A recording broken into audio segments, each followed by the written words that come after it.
Wallahu a'lam bishawab. Ada yang mau nanya? Coba dulu nih.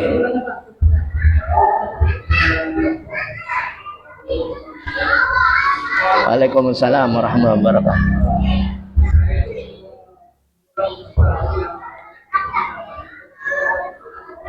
Nisfu Sya'ban apa? Satu, terus?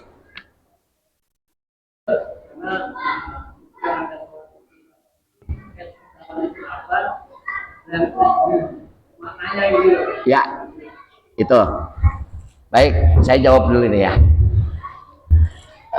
Nisfu itu dalam bahasa Arab adalah pertengahan. Dari bahasa ya Pak, dari bahasa dulu. Sya'ban adalah bulan Sya'ban sebelum bulan Ramadan, setelah bulan Rajab. Namanya bulan Sya'ban. Jadi secara bahasa nisfu Sya'ban itu adalah pertengahan Sya'ban, pertengahan bulan Sya'ban. Adanya di mana? Nisfu awal tanggal 14 Sya'ban, nisfu pertengahan tanggal 15 Sya'ban, nisfu akhir di 16 Sya'ban, malam ke-17. Gitu. Nah, ini oleh ulama secara maknanya, secara kalau tadi secara lugotnya, secara bahasanya, secara maknanya di malam nisfu Sya'ban ini sesuai hadis baginda Rasul Shallallahu Alaihi Wasallam adalah penyetoran catatan amal baik umat manusia dalam 1 tahun. Kalau bahasa kita audit tahunan. Setorannya itu di malam nisfu Sya'ban. Makanya ada ulama kebanyakan dan hampir semua ulama Syafi'iyah menyelenggarakan di 3 malam itu, diantaranya tanggal 14, tanggal 15, tanggal 16 itu ada pembacaan Yasin 3 kali.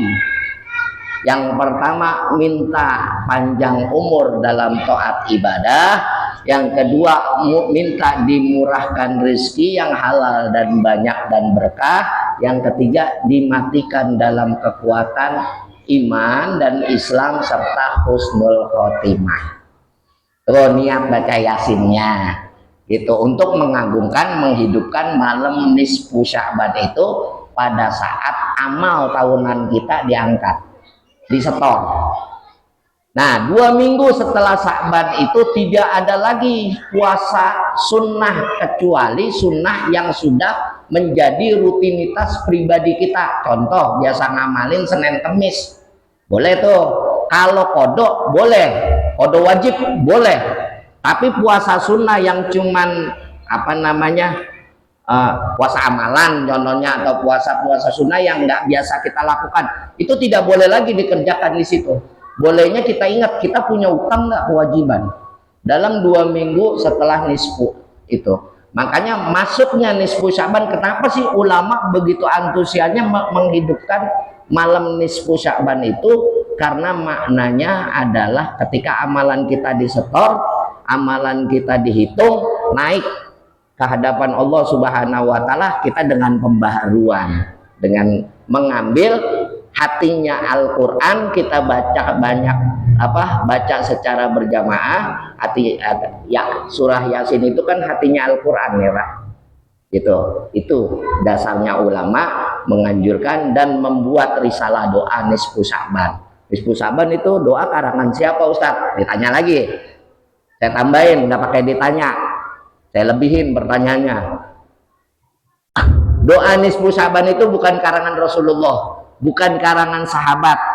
Doa nisfu Sya'ban adalah karangan tabi'in.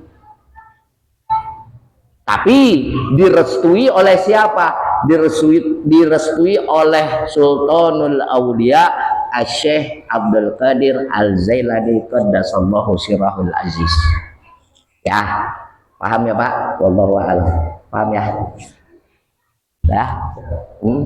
Baik dalam sholat sunnah sendiri ataupun sholat sunnah berjamaah misalnya tarawih, kalau kelebihan rakaat Kelebihan harusnya tasawuf akhir tuh ya, doa kedua ya, doa kedua.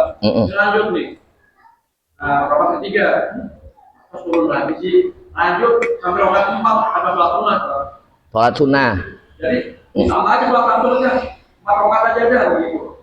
Daripada turun, karena sholat sunat itu. Saya pernah menemui itu di kampung gitu. Imam harusnya sholat itu nggak bisa sholat terawih ya. Subhanallah. Ya. Tapi imam terus. Lanjut itu sampai 4 rokaat. Gimana Ustaz? Ini sholat sunnah. Iya. Sholat sunnah terawih. Normalnya biasanya dua rakaat 1 salam. Karena lupa di rakaat ketiga, dia bangun, harusnya salam, dia bangun, diingetin tetap dia lanjut. Ya salah. Si imam nggak ada kalau sholat sunnah seperti itu. Enggak, kalau bicara lalai itu lalai, karena sholat sunnah tidak ada ketentuan 4 rakaat 1 salam, 1 gitu. Dan ketika si makmum juga sudah mengingatkan begitu banyak, pada saat berdiri sempurna terus dia bablas sampai ruku, masih rame nggak makmum? Kayaknya sih kalau sholat sunnah, kalau terawih berarti kan 2 rakaat tersebut dia pada saat sedekap atau saat takbir, setelah takbir kan jahar semua kan. Kalau berjamaah rasanya sih pasti makmum rame. Iya gitu. Ya karena gerakannya cepat, makmum kan belum dari sujud. Ya itu menjadi tanggung jawab imam. Pada prinsipnya itu pada tanggung jawab imam. Namun secara syariat tidak ada pengerjaan sholat sunnah itu 4 rakaat 1 salam. Kalau ahlu sunnah wal jamaah, meskipun ada di luar ahlu sunnah atau di luar paham syafi'iyah, itu yang mengerjakan 4 rakaat 1 salam ada. Ya lupa udah diingatin tetap dia bablasin. Secara syariat tidak ada Pak sholat sunnah seperti itu. Terus kalau emang dikerjain juga bagi makmum yang nurut, itu tanggung jawabnya imam, kita nggak bisa menghakimi. Ya tetap seperti itu. Ada lagi? Mungkin dia lupa kemudian naik lagi. Ya. Kalau dia naik lagi itu nggak jadi masalah.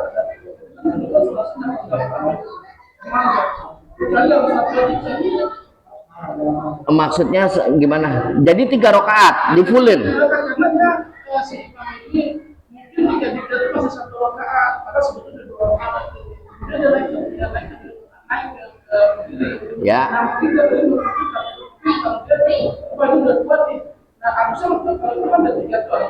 Ya.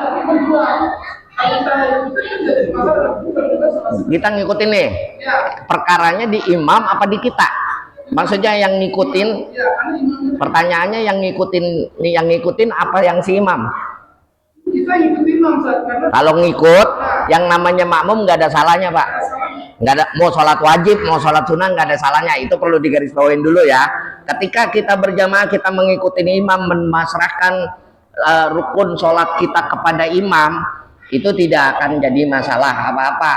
Secara syariatnya sudah tanggung jawab imam sepenuhnya. Makanya perlu ada pemilihan imam yang tahu hukum, begitu. Itu sudah jadi tanggung jawab imam. Nah terus kalau di dalam sholat sunnah, apabila diteruskan bangun ini secara syariatnya, kita lihat secara syariatnya, ketika imam memaksakan diri untuk mengerjakan sholat sunnah lebih dari 2 rakaat, sekarang dia bangun sampai melakukan ruku lagi, gerakan yang lain sampai salam, itu ternyata 3 rakaat menurut si makmum.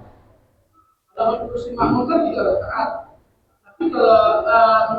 tapi kalau menurut imam masih 2, karena dia lupa. Kalau bicara lupa mahfu, nggak ada masalah. Kalau bicara lupa, yang jadi pertanyaan, ketika sholat berjamaah, masa iya dalam 2 rakaat itu pada saat berdiri itu kan jahar pasti bacaannya, bener nggak? Jadi kalau sholat jahar semua. Iya jahar loh. Enggak, yang jadi perkara ketika yang jadi masalah adalah ketika melakukan sholat si imam ini kan jahar, ini bacaannya jahar, apalagi kalau di setting yang 20 rakaat, biasanya surahnya juga berurut dari Al-Haqqumut sampai Tabat 10 surat. Ketika si makmum keliru saja urutan, si imam keliru saja, itu Bilal itu teriak biasanya, benar nggak? Kalau yang 20, makanya saya nggak bisa masuk logis ketika sholat sunnah terawih bisa bablas sampai 3 rakaat 1 salam.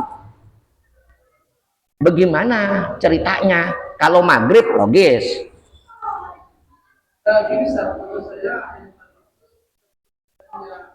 Kalau dikembalikan lupa, ya lupa udah nggak ini, lupa jangankan ini.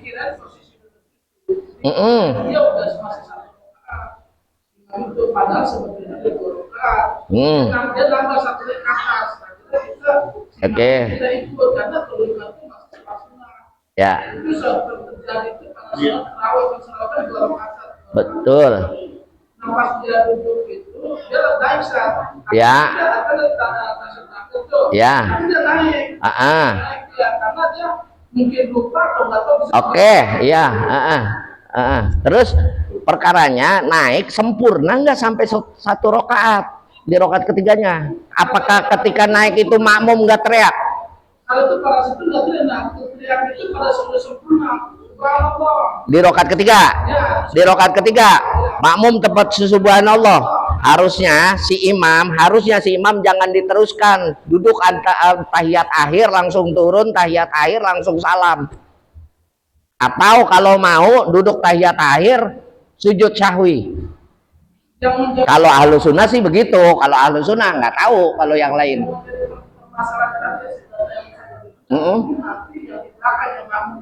Ya.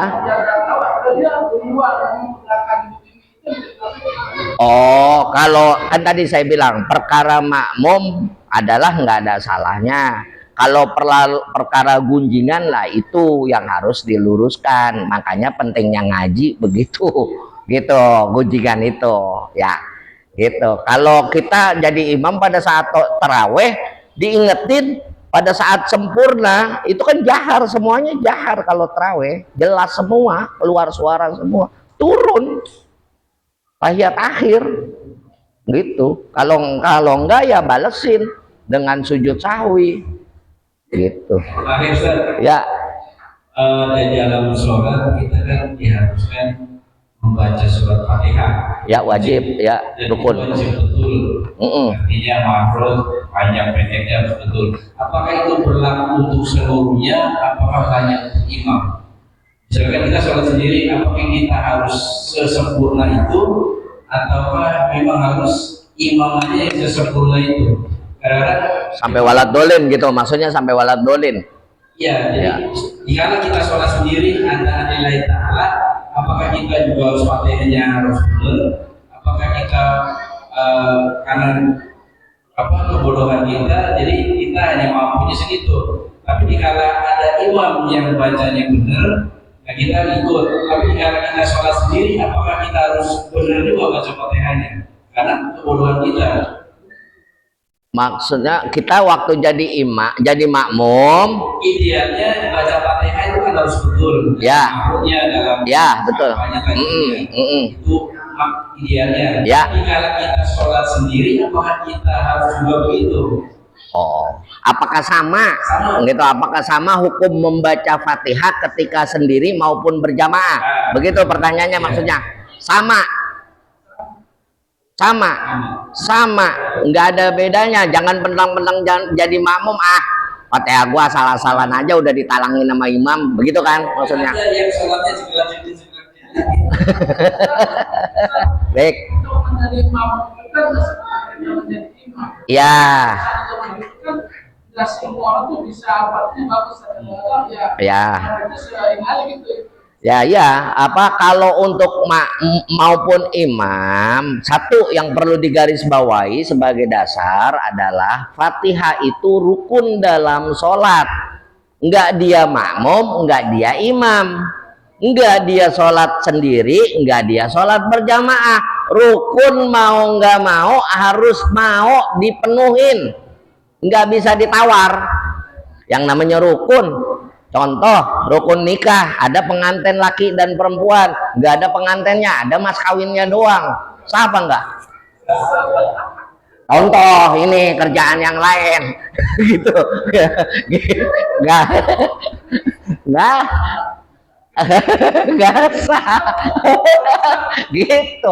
Mas kawin ada, saksi ada, penghulu ada, pengantinnya kagak ada, nggak sah gitu kan. Nah, namanya rukun nggak terpenuhi. Sama ketika kita ngerjain sholat, mau kita sholat sendiri atau kita sholat imaman atau makmuman, yang namanya rukun wajib dipenuhin. Yang 14 itu, yang 13 atau yang 17 yang kemarin kita bahas, itu wajib dipenuhin. Ya benar gitu ya kan maksudnya pertanyaannya. Wallahu a'lam bishawab. Dah cukup. Biniyati qabul.